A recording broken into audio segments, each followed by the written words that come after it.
Witam Państwa bardzo serdecznie.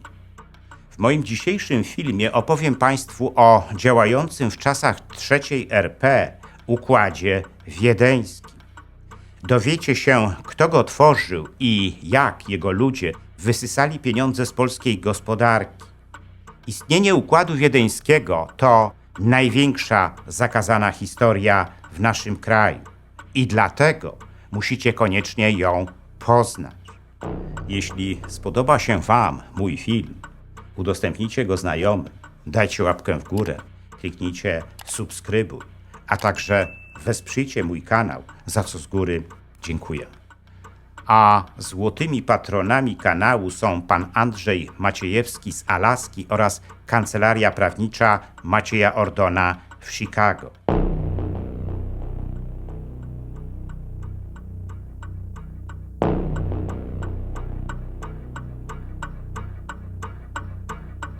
Było południe 21 października 2004 roku, gdy szef agencji wywiadu Andrzej Ananicz na konferencji prasowej ujawnił tajną notatkę przygotowaną przez podległą mu agencję.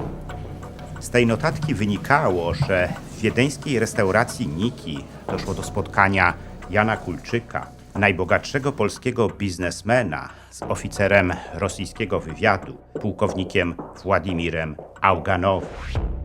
O tym ostatnim usłyszeliśmy w Polsce po raz pierwszy w grudniu 1995 roku, gdy wybuchła afera szpiegowska z udziałem ówczesnego premiera Józefa Oleksego, którego oskarżono wówczas o agenturalne kontakty z Auganowem.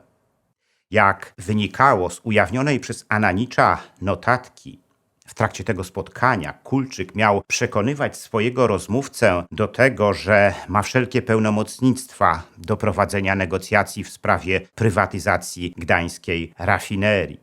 Kulczyk powoływał się na poparcie w tej sprawie samego prezydenta Aleksandra Kwaśniewskiego.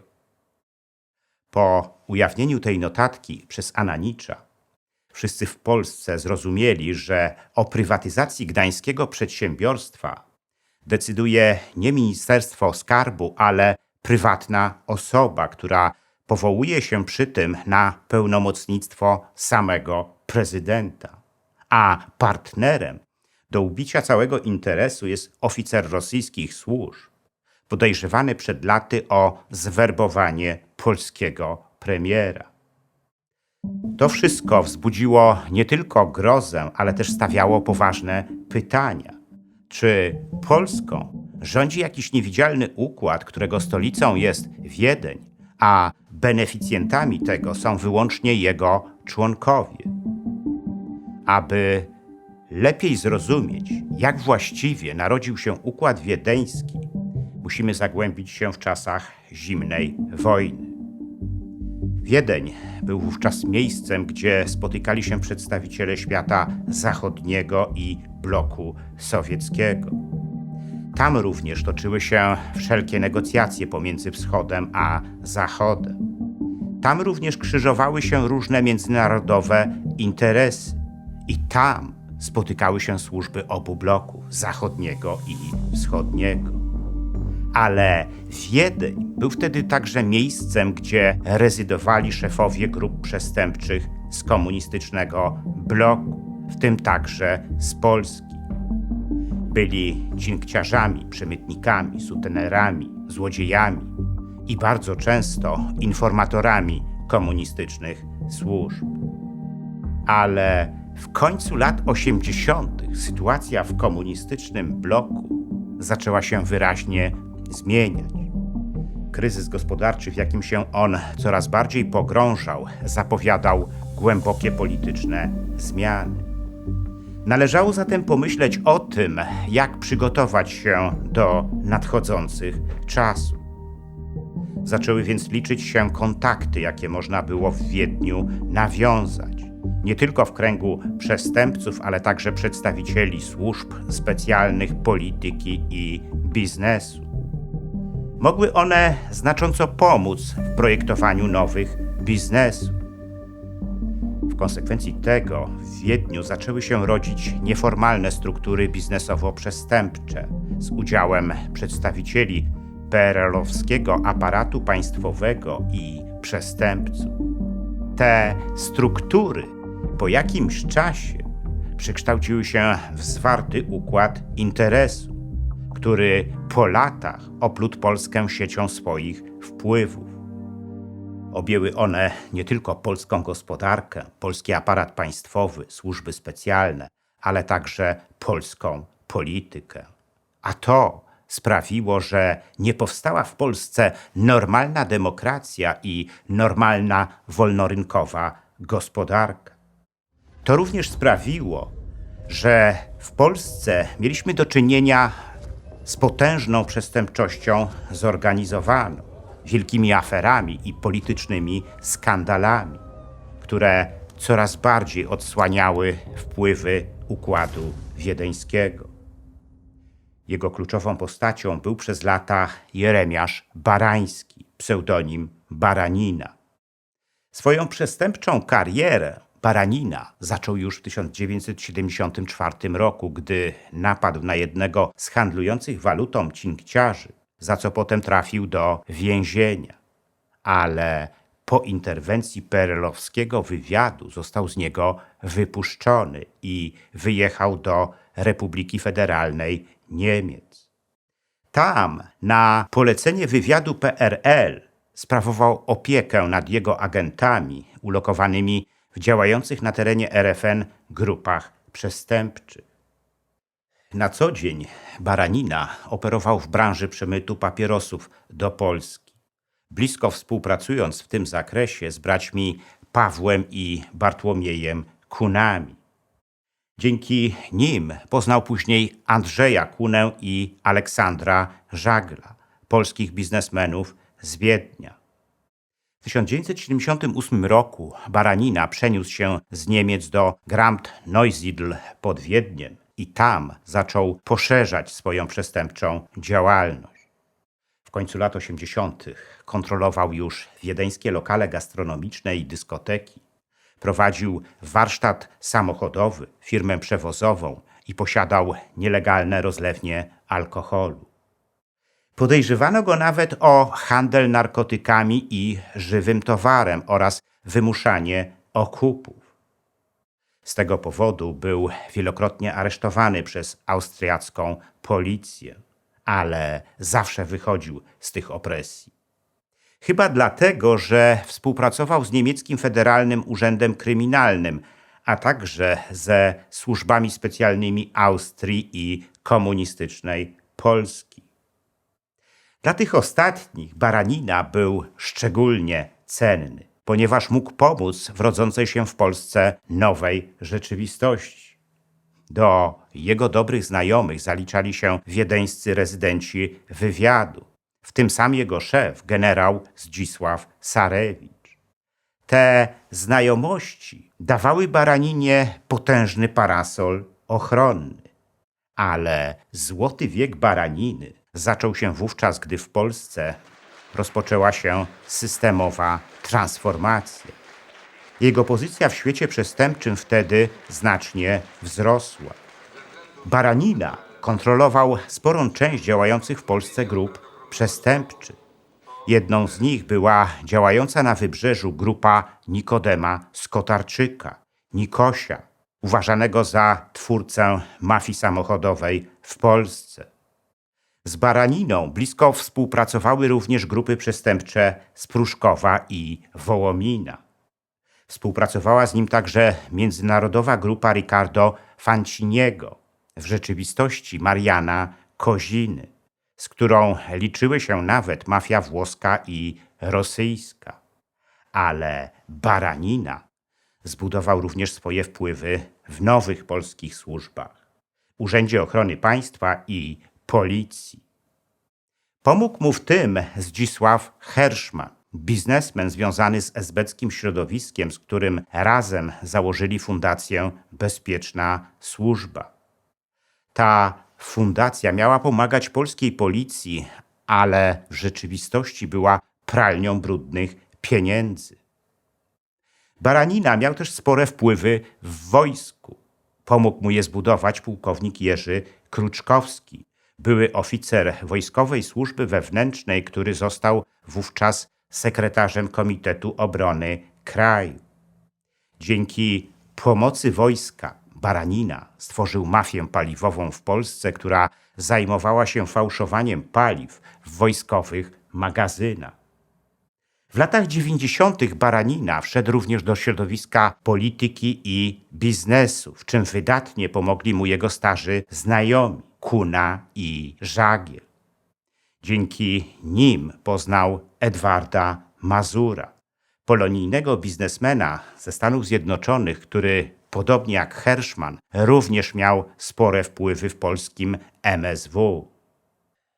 Baranina poznał również biznesmenów Aleksandra Gawronika, Jana Kulczyka, Ryszarda Krause i wielu innych. Ale Kuna i Żagiel wprowadzili Baraninę także do świata polskiej polityki.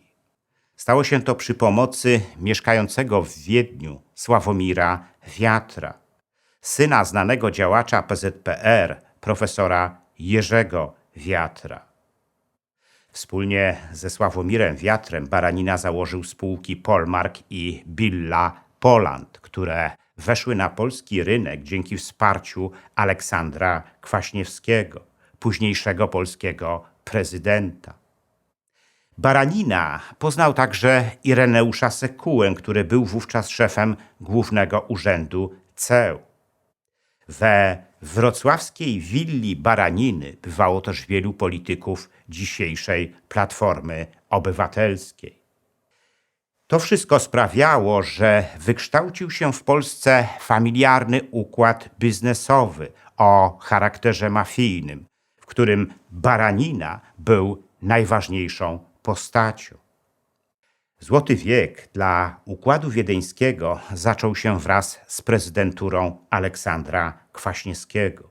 Układ Wiedeński stał się wówczas znacznie lepiej zorganizowany, ponieważ poszczególne jego ogniwa, czyli przestępcy, biznesmeni, politycy i ludzie służb, zaczęli ze sobą bardzo blisko współpracować. Nie były już to tylko transakcje przemytu bądź importu towarów po uzyskaniu kluczowych informacji biznesowych od swoich ludzi w kręgach rządowych, jak miało to miejsce w przypadku Kuny i Żagla, którzy zostali poinformowani przez Sekułę o zniesieniu cła na zboże, a następnie przy pomocy Aoganowa zorganizowali jego import z Uzbekistanu.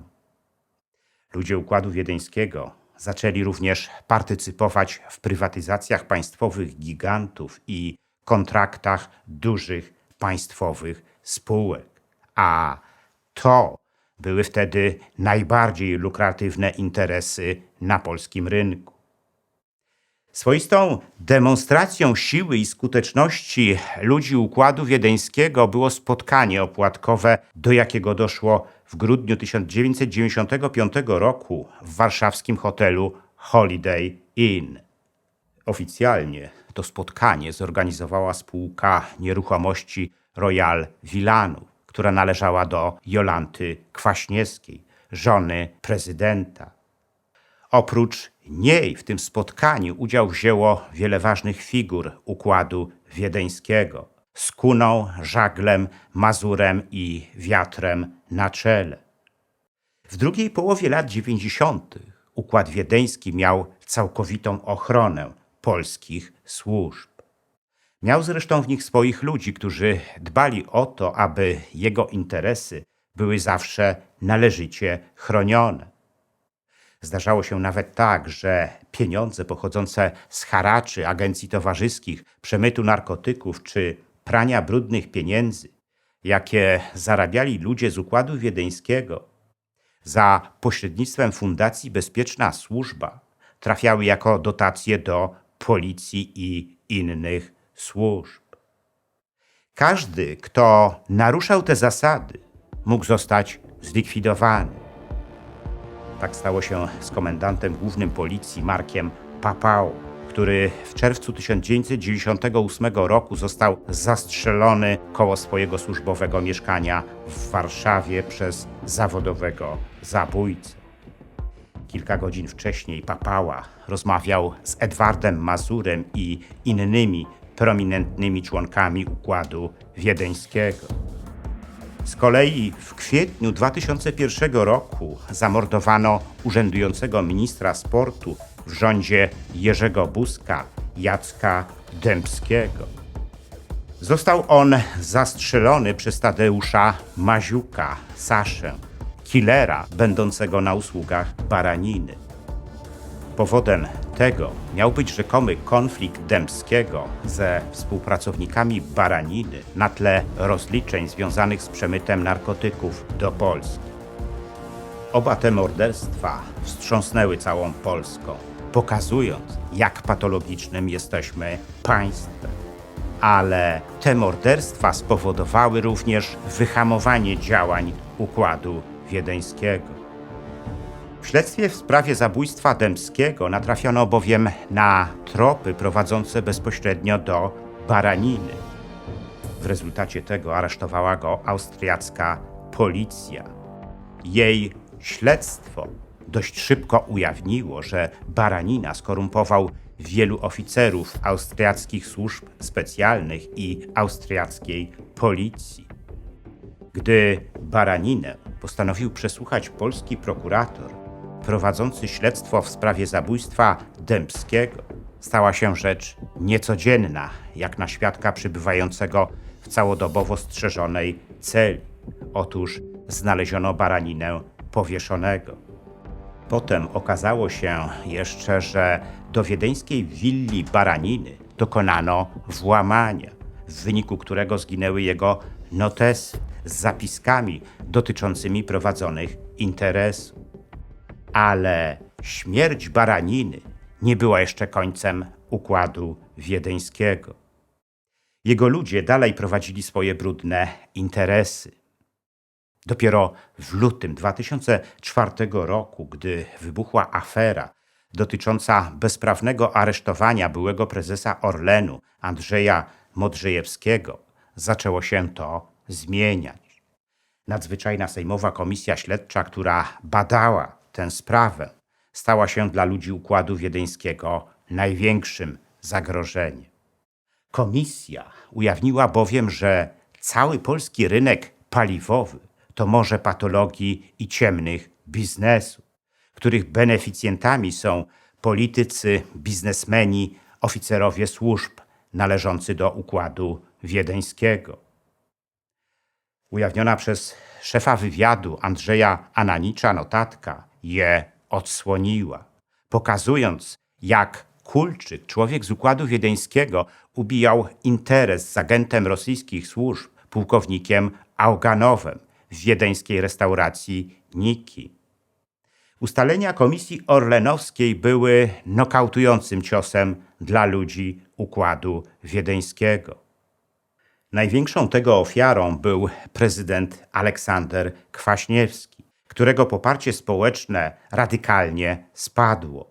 Ale nie mogło to specjalnie dziwić, bo komisja obnażyła ogromną liczbę niejasnych biznesowych kontaktów Kwaśniewskiego i podejrzaną rolę fundacji należącej do jego żony. Przez wiele lat Układ Wiedeński demoralizował Polskę i wysysał z niej ogromne pieniądze, których nie jesteśmy w stanie dzisiaj nawet oszacować. Zresztą nie jest to takie proste.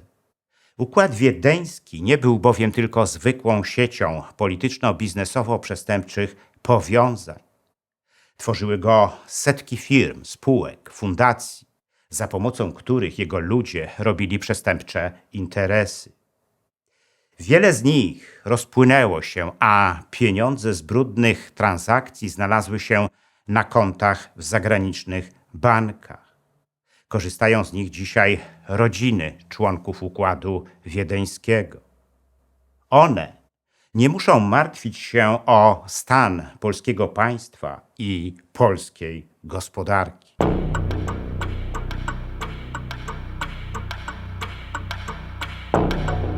Dziękuję za liczne komentarze moich filmów i wpłaty. W sposób szczególny chciałbym podziękować złotym patronom, którymi są pan Andrzej Maciejewski z Alaski oraz Kancelaria Prawnicza Macieja Ordona w Chicago, a także srebrnym patronom, wśród których są panowie Dariusz Kwoka, Michał Rychwalski, Dariusz Wietrzykowski, Arkadiusz Strykowski, Wojciech Trojan, Piotr Jaskiernia oraz Kongres Polonii Kanadyjskiej z okręgu Toronto i Stowarzyszenie Nasza Polonia z Australii.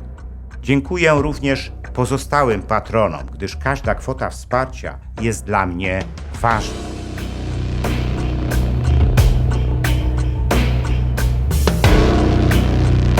Zachęcam wszystkich do wspierania mojego kanału, co pozwoli na jego dalszy rozwój. Teraz można to zrobić nie tylko przez Patronite. Szczególnie dla patronów zagranicznych przydatne są możliwości bezpośredniego wsparcia na YouTubie w formie jednorazowej wpłaty, klikając podziękuj, a także cyklicznych wpłat, klikając wesprzyj na dole ekranu. Wpłat można też dokonywać przez PayPal oraz bezpośrednio na moje konto bankowe, którego numer widzicie teraz na ekranie. Więcej informacji na temat wspierania kanału na różne sposoby znajdziecie w opisie pod filmem.